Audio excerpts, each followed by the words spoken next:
Olá, tudo bem? Hoje, na nossa série de autoconhecimento, vamos conversar sobre o tema Como superar a culpa. Um dos principais objetivos, das principais missões que Jesus teve ao encarnar no planeta foi justamente mudar a forma de ver, a forma de se relacionar com Deus, com o Criador.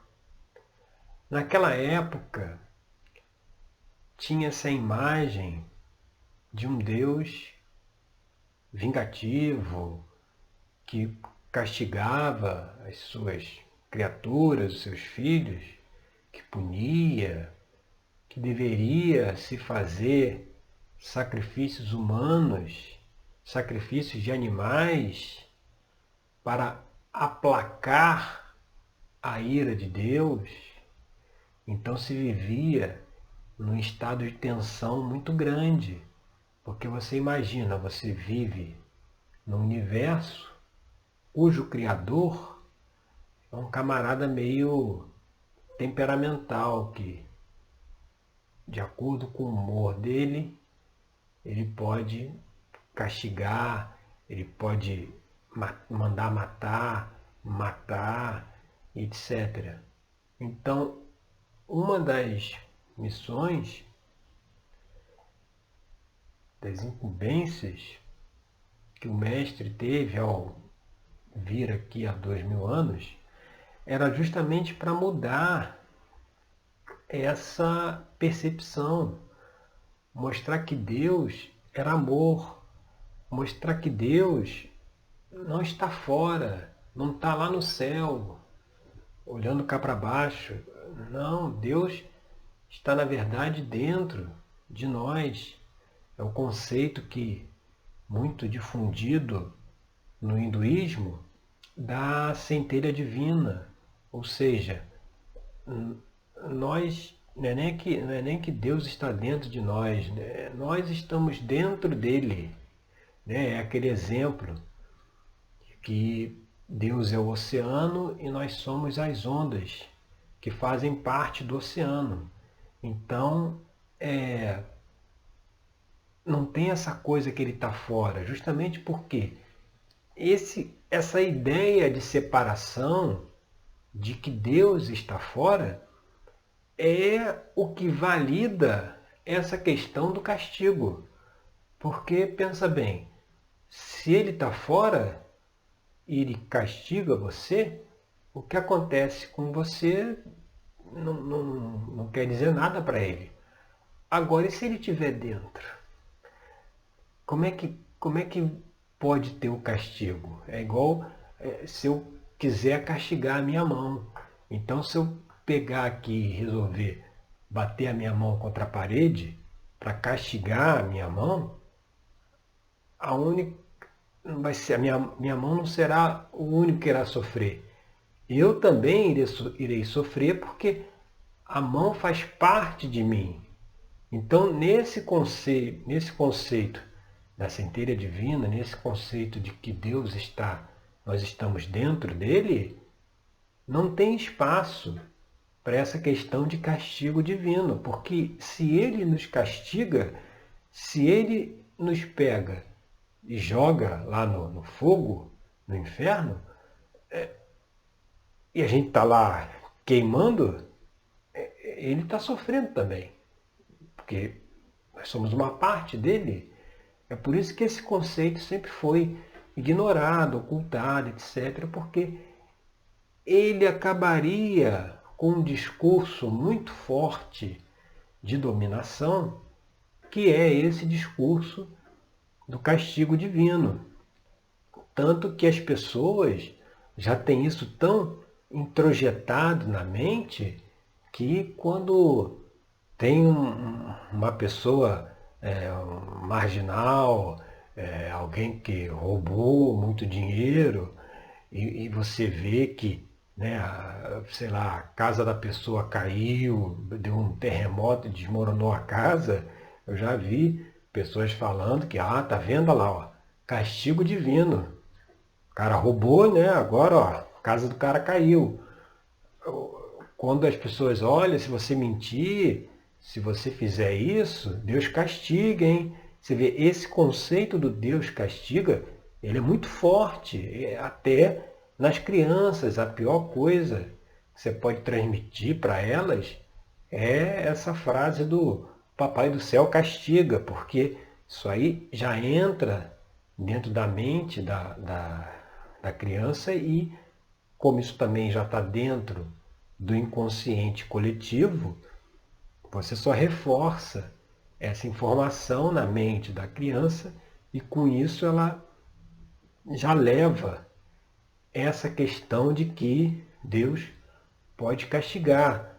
Apesar de Jesus ter vindo para mostrar o contrário, e por isso que ele foi crucificado, porque a mensagem dele iria mudar toda a estrutura social que tinha no planeta, toda a estrutura religiosa, toda a forma das pessoas se relacionarem, porque se todos são irmãos, se devemos amar uns aos outros, muitas das coisas que se faziam naquela época e se faz até hoje, não haveria espaço para que fossem feitas. Por isso que o poder dominante da época, lá dos fariseus, os saduceus, eles, em conluio lá com Roma, conseguiram lá, na figura de Pôncio Pilatos, fazer todas as manipulações possíveis para que levasse Jesus à crucificação. Inclusive, naquela época, o que ele foi acusado, né, por conta das mensagens, por dizer que era filho de Deus, o que ele fez não era um ato que, como penitência, teria a crucificação. Isso seria, no máximo, ele seria castigado, açoitado, mas nunca morto, né? Nunca crucificado. Mas a manipulação foi tal que conseguiram que ele fosse levado à crucificação, justamente porque ele estava mexendo com toda a estrutura social da época e isso era inconcebível. E aí o tempo passou e, curiosamente, nós vemos Jesus dentro de doutrinas religiosas que, apesar de tê-lo como figura central, acima dele ainda colocam o Deus vingativo, o Deus que castiga, lá do Antigo Testamento, como sendo o pai dele, o superior. Você vê que é interessante, né?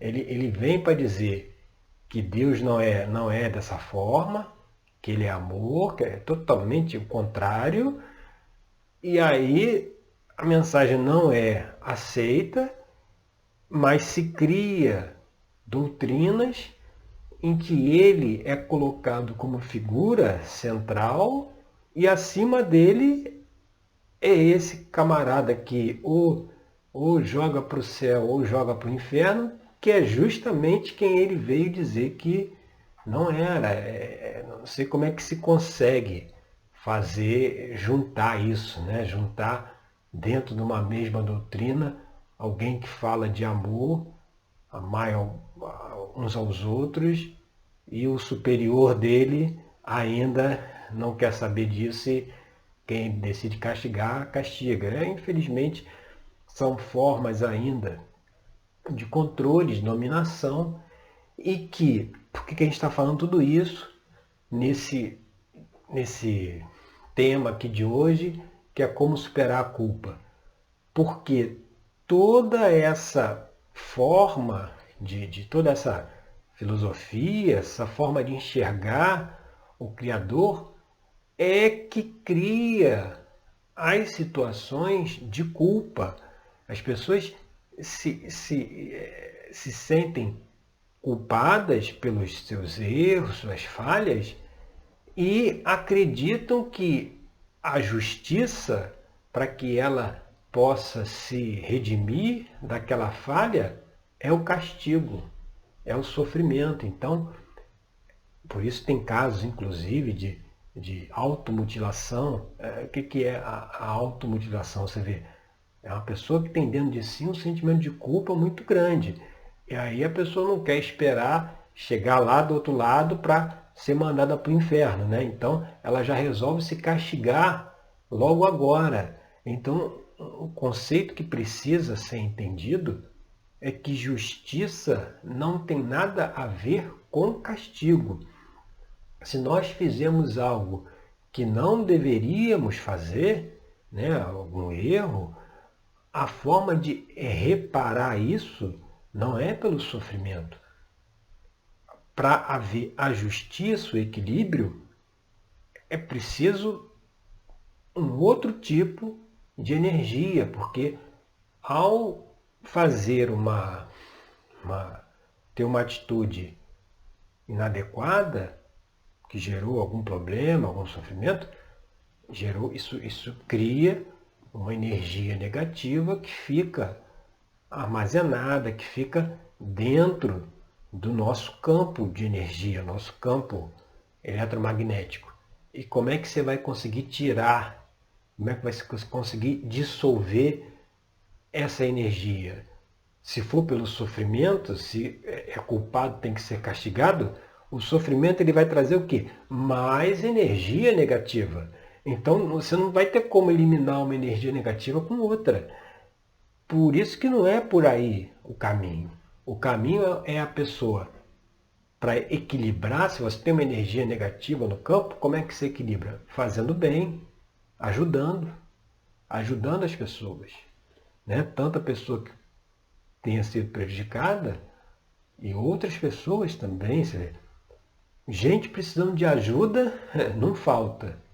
Tem bastante. Pessoas que, né, e a ajuda geralmente ela começa já no entorno familiar. Aquelas pessoas que vêm ali na nossa família é justamente os primeiros que nós devemos ajudar, nós devemos colaborar. Muitas vezes a ajuda vem de atenção, de conversa, entendeu? De ajudar a pessoa a resolver uma questão.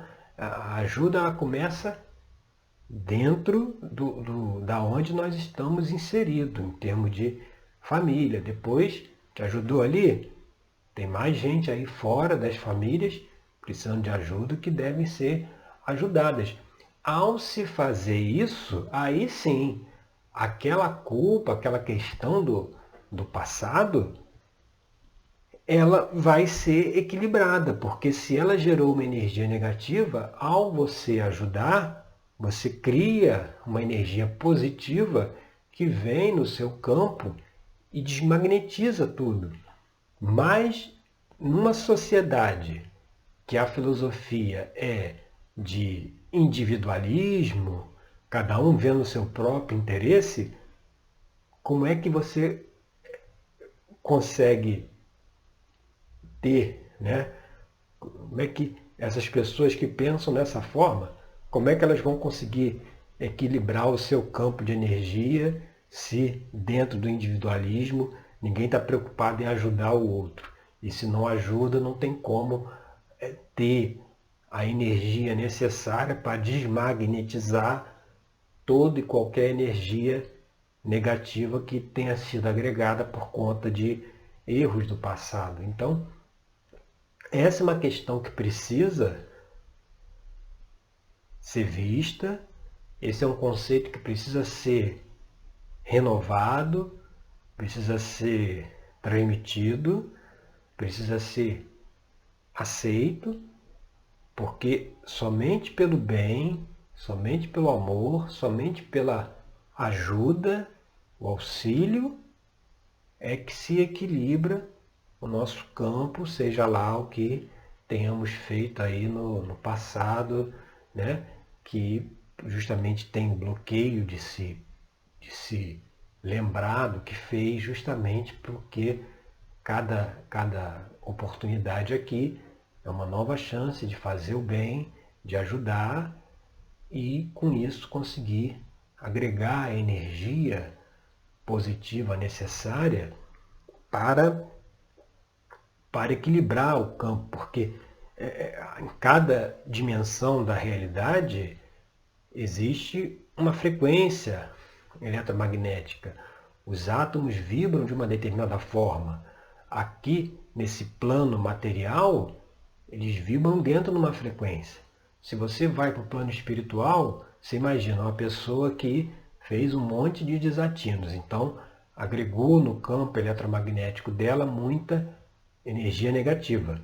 E aí, ao chegar no plano espiritual, é conversado com ela, ela percebe tudo aquilo que ela fez de equivocado, se arrepende, resolve, né, mudar, aí, vamos dizer, ela vem e fala, não, então agora eu quero colaborar, eu quero ajudar.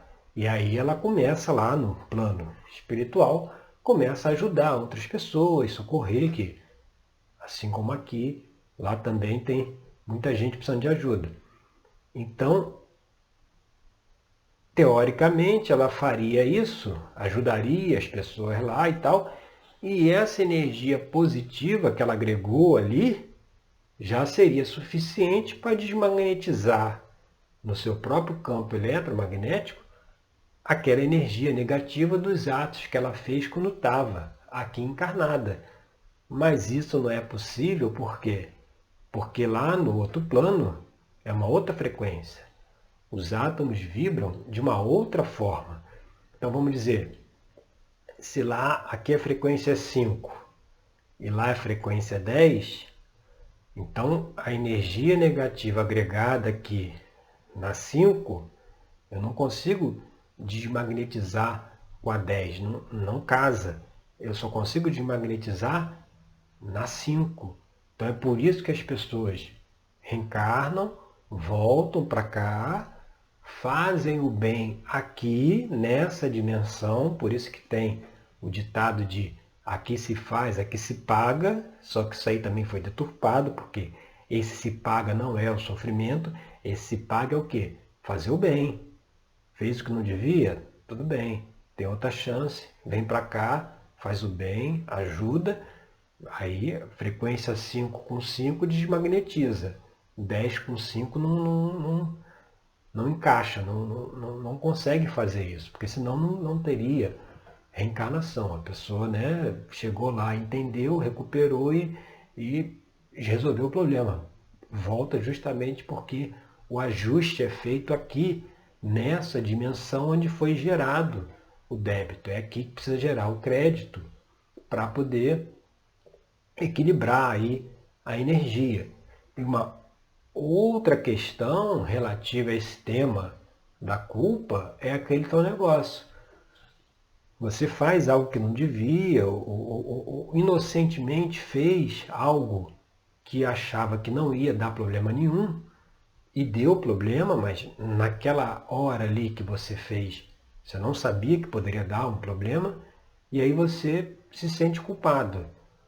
Só que você só se sente culpado depois, ou seja, depois que fez aquilo que não devia. E aí você julga o seu ato pelo conhecimento que você tem agora. Você vê, antes eu não tinha o conhecimento que fazer aquilo iria dar um problema. Então, por isso que eu fiz. Eu não tinha esse conhecimento.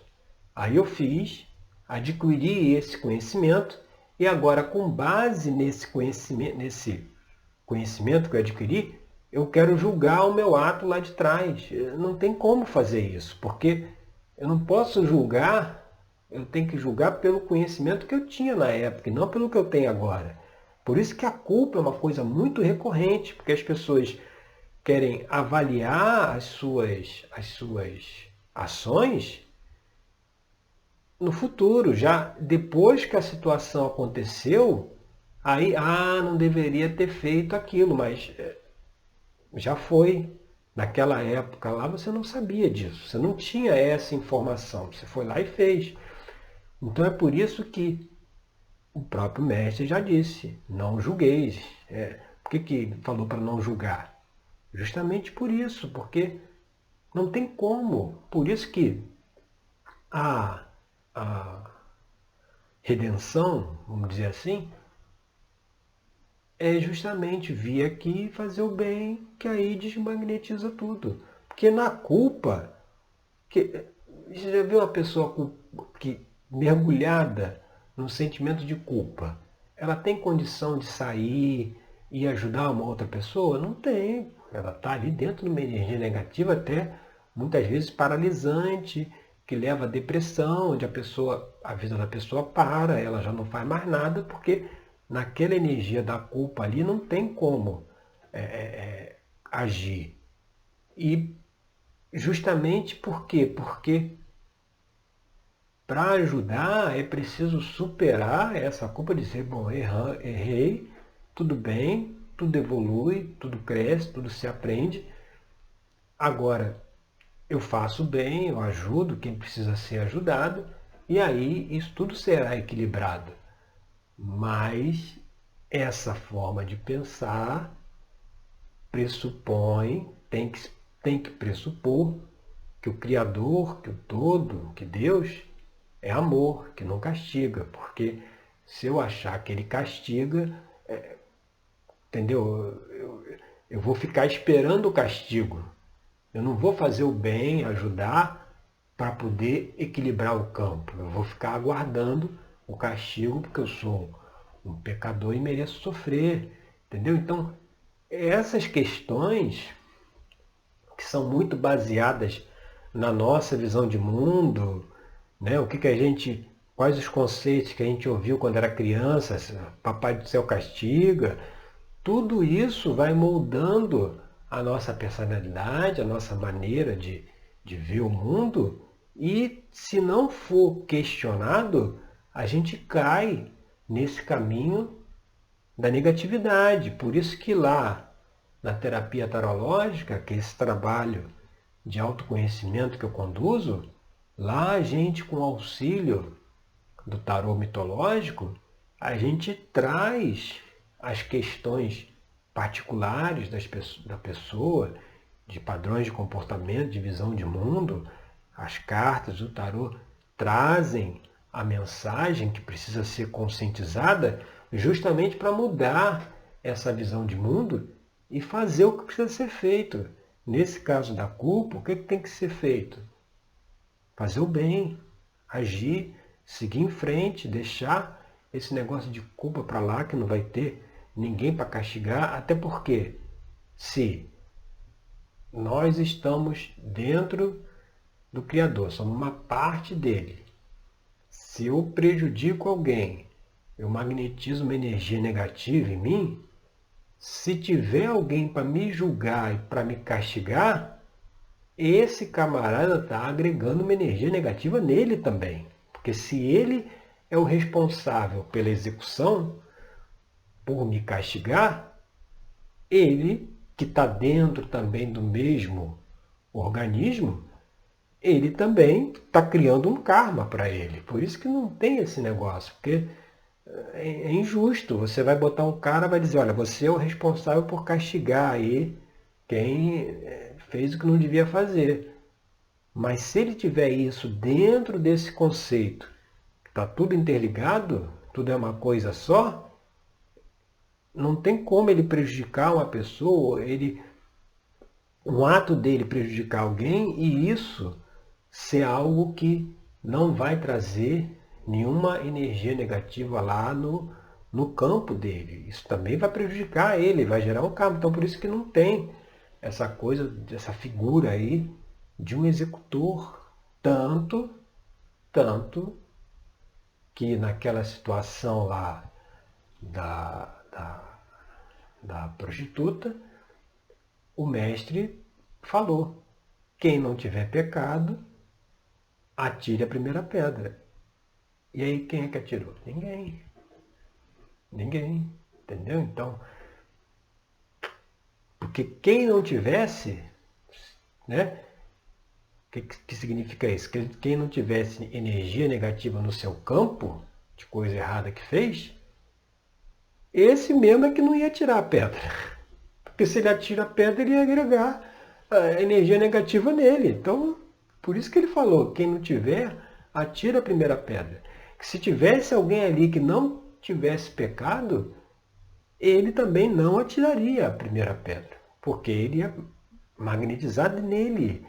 Por isso que essa história de separação, né? Eu estou aqui, você está aí, não tem nada a ver um com o outro, é que permite esse tipo de coisa, esse conceito da unidade, da centelha divina, etc., é o mais ocultado por conta disso. Porque se as pessoas entenderem que é assim, que é o negócio, muito sofrimento que as pessoas se impõem por conta dessas ideias equivocadas da realidade, que lá dentro da terapia a gente trabalha isso, não aconteceriam, né? Aí as pessoas teriam alegria, felicidade, paz, harmonia, cooperação, porque não teria aí a culpa batendo ali em cima da pessoa, impedindo ela de agir, impedindo ela de seguir em frente e de se recuperar, como a gente já transmitiu, fazendo bem e ajudando, tá certo?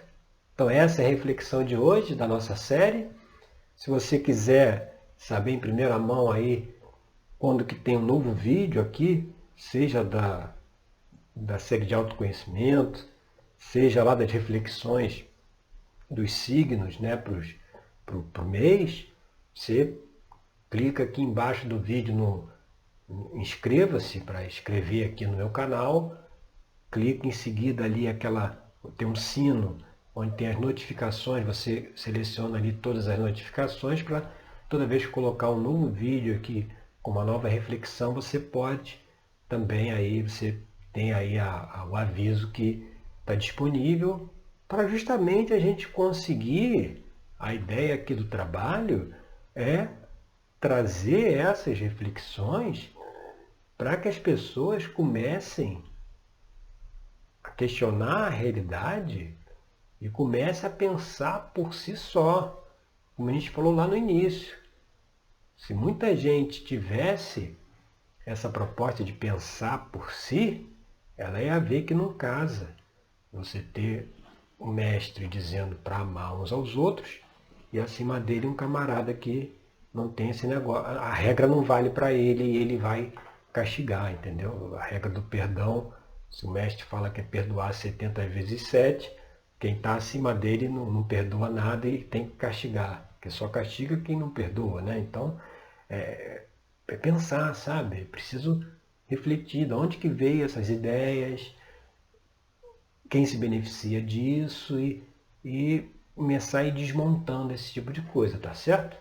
Então essas foram as reflexões aqui desse tema. Eu agradeço aí pela sua companhia e até o nosso próximo encontro com mais uma questão aqui para nossa reflexão, tá certo? Até lá!